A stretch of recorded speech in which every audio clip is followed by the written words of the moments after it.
Welcome to my channel. Allah की रज़ा का हकीकी मयार। एक शख्स अल्लाह का फरमाबरदार है, दूसरा अल्लाह का नाफरमान है।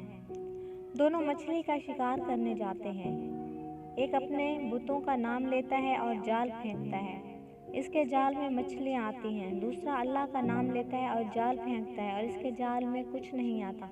कोशिश करते करते शाम हो जाती है। वो अल्लाह का नाफरमान गैरुल्लाह का पुकारने वाला अपनी मछलियों का थैला भर कर लाता है और ये अल्लाह का मानने वाला अपना थैला खाली लेकर आता है।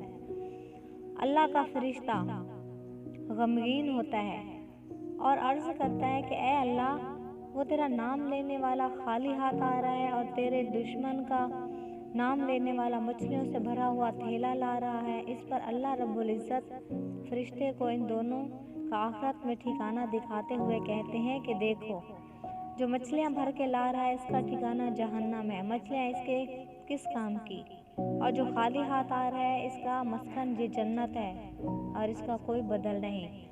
जैसे हम कहते हैं कि वो इतने नाफरमान हैं लेकिन फिर भी मज़े कर रहे हैं और ये इतने फरमाबरदार हैं फिर भी तकलीफ़ों में मुब्तला हैं। अरे अल्लाह के यहाँ मकबूलियत और पसंदीदगी का मयार कुछ और है। वो हकीम ज़ात है, हकीम ज़ात। तो फ्रेंड्स, ये थी मेरी आज की वीडियो। उम्मीद है आपको पसंद आई होगी। मेरी हौसला अफजाई के लिए मेरे चैनल को सब्सक्राइब करें, मेरी वीडियोस को लाइक करें और अपने तमाम फ्रेंड्स में शेयर करें।